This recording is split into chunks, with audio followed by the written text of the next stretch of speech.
Hello and welcome to another anime lore and theory video. I'm Shergog, your host, and today we are going to take a closer look at why the elves enthralled by Erya Uzruth did not rebel against their cruel tyrant. But before we're going to take a closer look at any of this, let me quickly thank my Patreons for supporting this channel, as well as a thanks to all users of the YouTube thanks function for making one-time donations. And with that said, let's get to the topic at hand. And the question which I read on one of my earlier lore videos is surprisingly difficult to answer. At first glance, it seems like a contradiction or an error when you consider the overall situation the elves found themselves in the lore, that is, especially since they were neither weak nor defenseless. However, when placed in the broader context of the entire story, it makes a lot of sense. First and foremost, it's important to note that the Elves of Erya Uzruth once lived in the Elven Kingdom within the Great Forest of Evasha. And their existence there was more about surviving than thriving. They weren't a dominant species there, but lived in scattered enclaves within a deadly forest. Because of this, their kingdom wasn't a unified nation with a road network or secure trade routes. It was essentially a collection of isolated settlements within the vast sea of leaves and trees, leaving these isolated communities highly vulnerable to predation and other things. And this vulnerability and this isolation also made them particularly susceptible to guerrilla tactics of the elite warriors of the Theocracy of Slain. The war itself was conducted at a slow pace and over the course of many decades, and this was done mainly because the Theocracy wasn't willing to lose a large number of troops in the forest to monsters. And to finance the war against the Elven Kingdom, they took inspiration from figures like Wallenstein, aiming to have the war fund itself. Thus they captured elves to sell them into thrallship. And here we have the first reason why the elves did not rebel. Because the elves were broken and subjugated before they were sold. And while the details of how this happened are explicitly shown in Overlord, first and foremost, this is not done because the anime shies away from showing dark and graphic content. After all, we have seen humanists painkill live and in full color, but still, the decision to leave the specific of the elves suffering as a subtext was intentional, and we can infer that they went basically through hell again and underwent severe torment, and a certain selection process beforehand, because those who rebelled against their new masters at the first opportunity likely didn't live long, to put it in a YouTube-friendly way.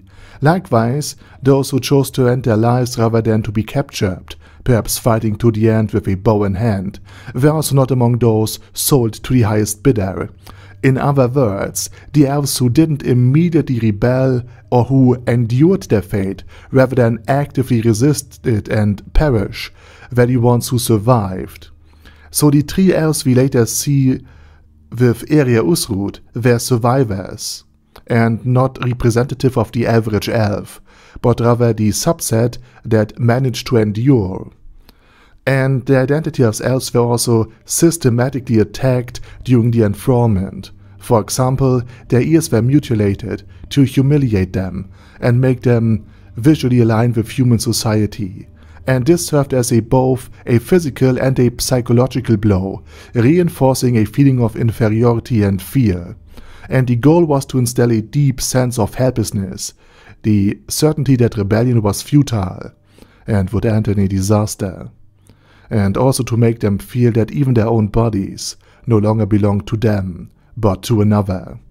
And this combination of physical subjugation and psychological manipulation and selection and training ensured that the elves under Erya's control were both compliant and deeply traumatized to begin with. So it's not that they were inherently weaker or more passive as a species, but that the circumstances and method used to subjugate them ensured that only those who endured without rebelling would survive and then be sold. And another important reason why the three elves didn't simply strangle Erya in his sleep, despite their obvious numerical advantage and the fact that Erya had to sleep sometimes and thus was vulnerable, especially when outside on a mission, is that Erya simply didn't value the lives of the elves. even though he purchased them for a high price.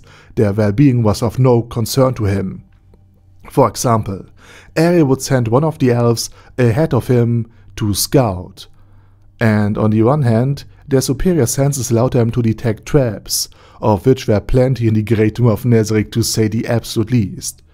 But they were also sent ahead to trigger traps themselves, and this meant they could end up burned, frozen, cursed or devoured, while Erya stayed safely behind and sent the next elf forward. So in other words, Erya likely sent dozens of elves to their deaths already on prior missions, leading to a rather high turnover rate among his team. And this constant rotation of new faces made it nearly impossible for the elves to build trust and camaraderie, the things necessary to conspire against him. So the fear that one of the other elves might betray them and their plan, just to avoid becoming the next target of Erya's wrath themselves, further discouraged rebellion.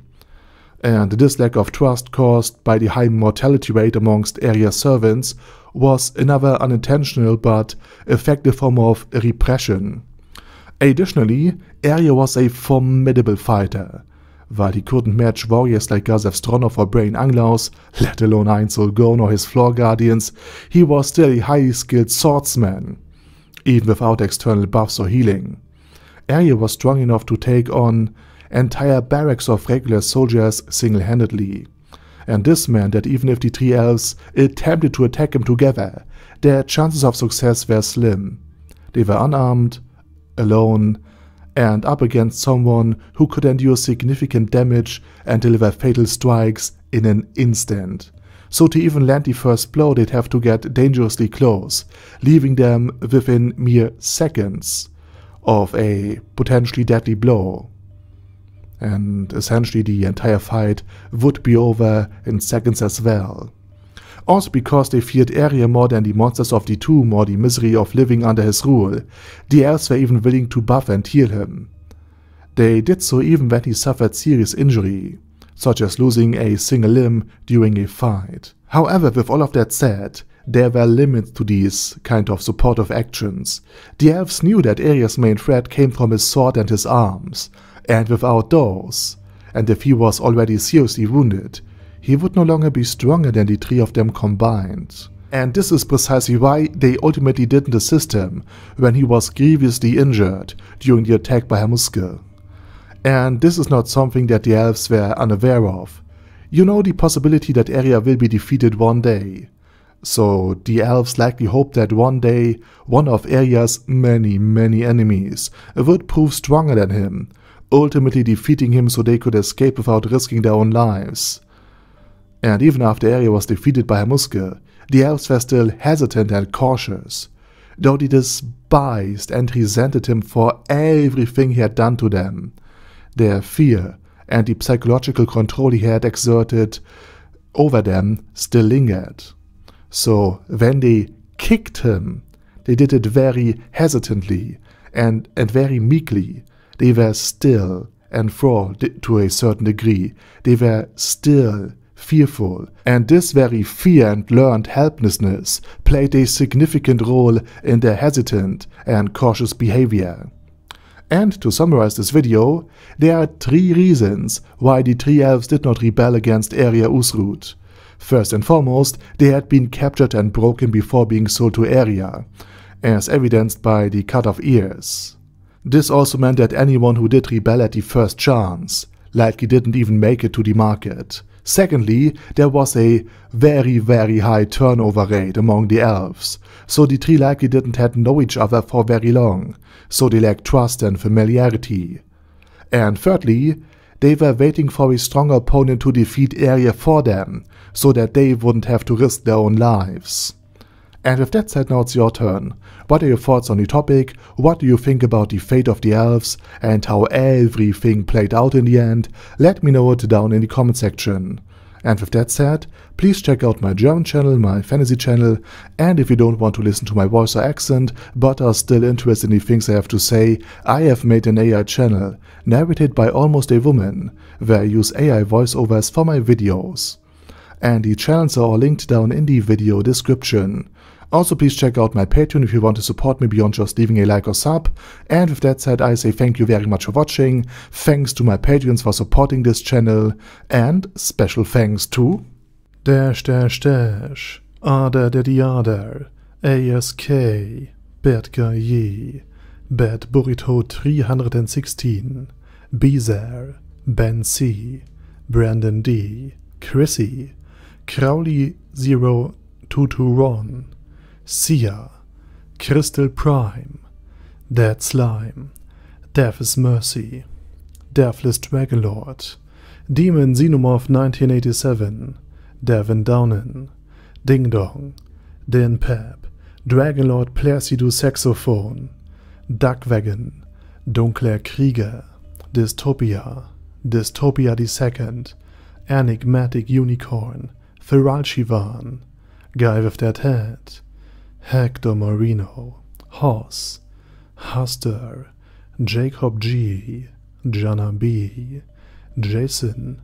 J. Morris, Chromius, Kyle R, Lee K. Long, Legendarius, Lelouch V. Britannia with a Mustache, Lexus Fox, Lord Nishikian Rai, Lord Touch Me, Loverazer, Merovec, Mr. Shoes, Mr. Tweaker, Michael R, Michael Y, Nope, Oh Hell No, Normal Toad, O'Kill, Overlord General Gasper, Paddy Pantum, Personage, Ruru, Primus 11, Rhinomere, Kune Caracos P, Shergox's Daddy, Shadow Lightning Wolf, Shrine Keeper, Sir Axolotl, Super Tier Magic Batista Bomb, Supreme Cheese, Staris, Ted, Texas Deer, Diorg Warboss, Rock Ed Smasher,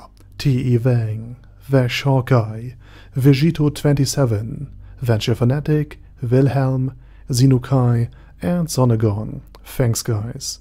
Anyway, have a nice day, and I hope to see you all again soon on my next video.